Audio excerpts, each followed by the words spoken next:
Hello and welcome back to BOKRIM. In this first full video in the BOKRIM Journey series, I want to talk about the symptoms that organizations tell us they're feeling or suffering from when they first start working with us, and they're the symptoms that tell the organizations that they need to change the way they are trying to prevent sexual abuse. And there are three reasons why, there are three reasons I'm going to talk about, and they're the three main reasons that organizations give us. The first reason is that an organization has been through either a suspicion or the reality of sexual abuse, and for all sorts of reasons I'll talk about in more detail, they don't want to go through that again, as inadequately prepared as a safe environment leaves them.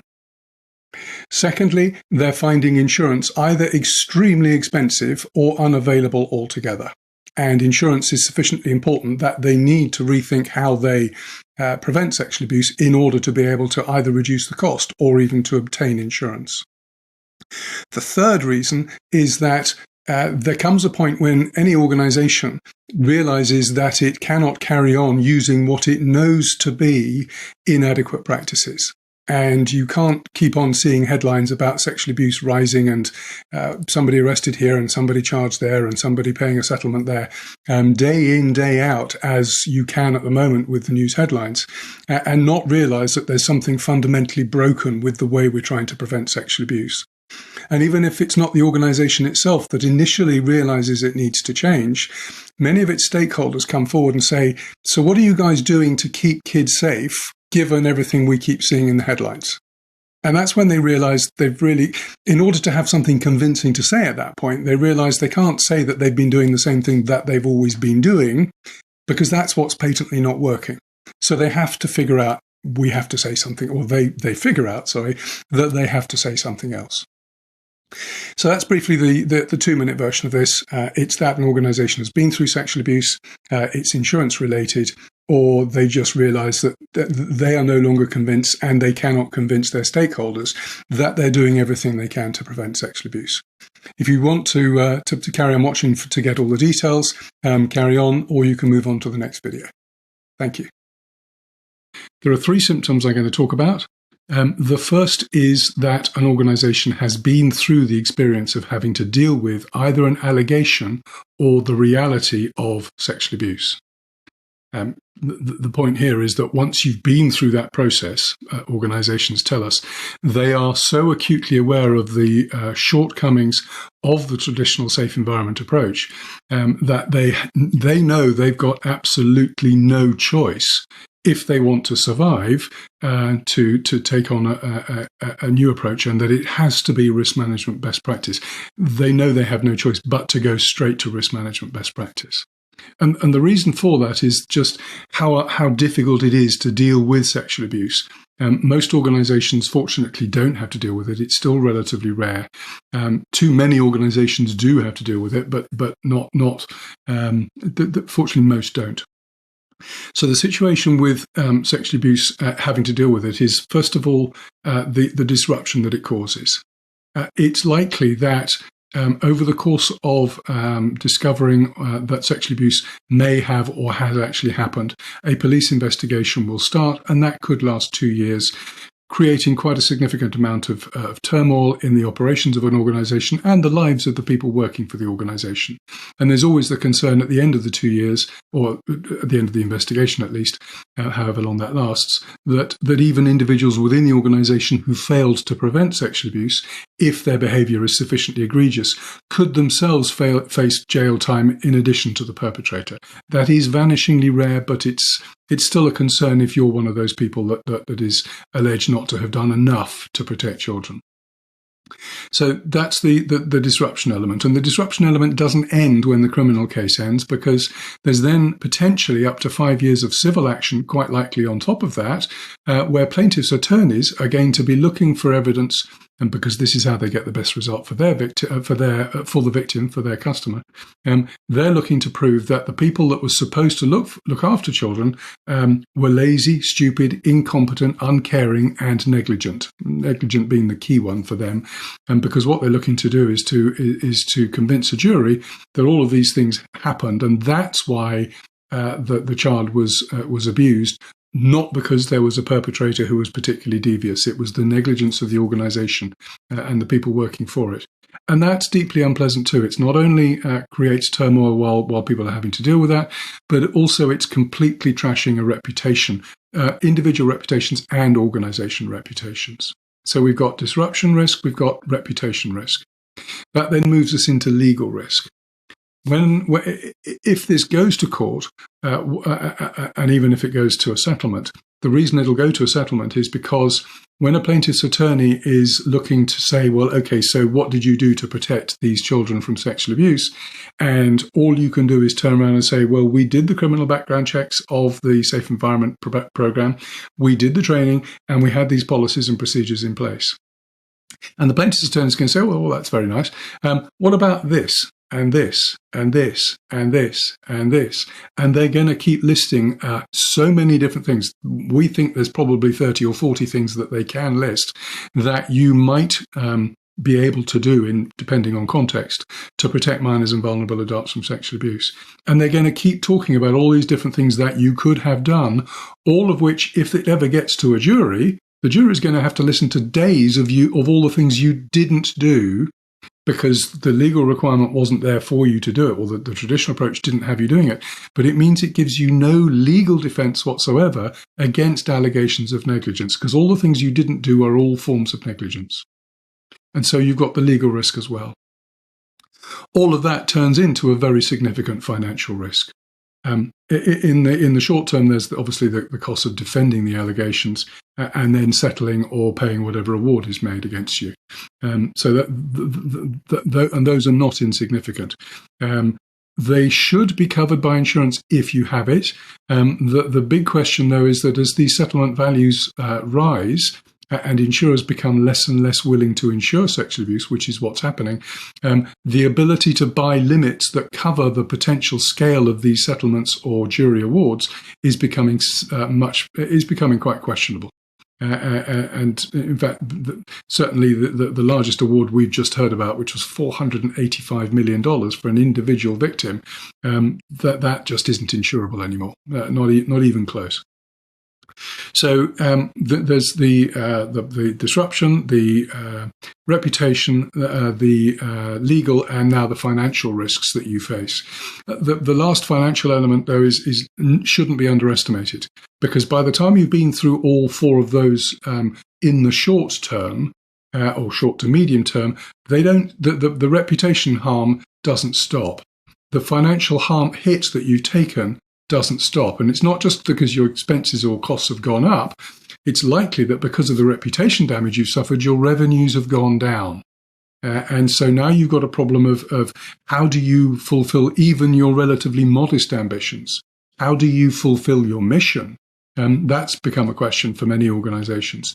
And although the evidence is still only anecdotal at this stage, it's believed that as many organizations as go bankrupt in the settlement or jury award stage, as many will go bankrupt afterwards because they die a death of 1,000 cuts, because they simply can never recover from the combination of the disruption and reputation damage that they suffer as a result of only using the traditional safe environment approach, which isn't enough to prevent sexual abuse and does nothing to protect organizations from failing to prevent sexual abuse, which is more likely because the traditional approach isn't enough to prevent sexual abuse in the first place. So that's symptom one. It's having dealt with sexual abuse, an organization knows to survive, they've got to change. The second symptom is that an organization is trying to buy insurance, and the pain of this symptom depends on whether you need to buy insurance or not. If you have to buy insurance, you're a sports organization, for example, and you use public facilities to conduct your sport, you have no choice but to buy coverage.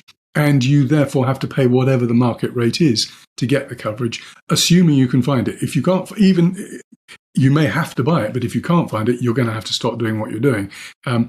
if you can find it, you may have to just pay whatever it costs.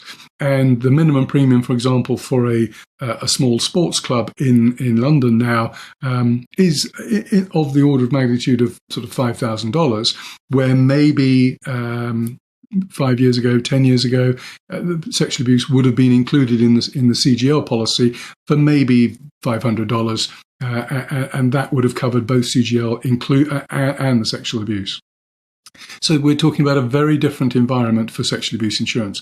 We've also seen organisations that have functionally paid nothing for sexual abuse because it wasn't a line item in the premium calculation for the CGL policy maybe 10 years ago, and today they're paying $1 million for standalone sexual abuse.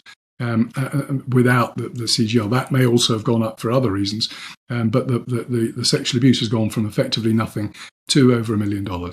So insurance is becoming a very significant concern for many organisations, and the ability to convince an underwriter or insurer that you're using risk management best practices can go a long way to either convincing them to give you coverage at all or to reducing the premium. And some insurers will give up to a 25% premium discount for well-managed organisations, for organisations using risk management best practices to prevent sexual abuse. Where there's no discount or there's no coverage for an organisation if you're using the traditional safe environment. The third symptom is it's the most difficult one to describe, and the pain it inflicts and what it takes to convince an organisation to change varies very dramatically. Not just in the sense of what this symptom is like. Let me describe the symptom first. It's that gnawing feeling that you get in your gut that you could be doing more to prevent sexual abuse. Most of us have it because we want to keep children as safe as possible, and everybody that works with children wants to keep children as safe as possible. A lot of organisations don't have the expertise to understand the limitations of the traditional safe environment approach, so they don't know that there's so much more they could do, although they may believe that there could probably be more that they could do. But organisations that have any kind of experience with sexual abuse or with risk management will know that there is a very great deal more that could be done to keep children safe. And the difference between knowing and being able to do something about it is very often that even if you know there's more you could do, if you don't have the expertise to know where to start, how to do it, or you don't have the resources to be able to implement it, that's going to be a challenge. And so the gnawing feeling that you know you could be doing more is on its own enough for some organisations to immediately change. For other organisations, they can know absolutely exactly what they could do, but they just don't have the ability to actually take it on, so that they can't change. What often tips the balance is when outside stakeholders are saying, we keep seeing these headlines of sexual abuse. There's so much going on. What is it that you're doing that's different from all these other organisations that are seeing sexual abuse happen? And you don't have an answer to that question.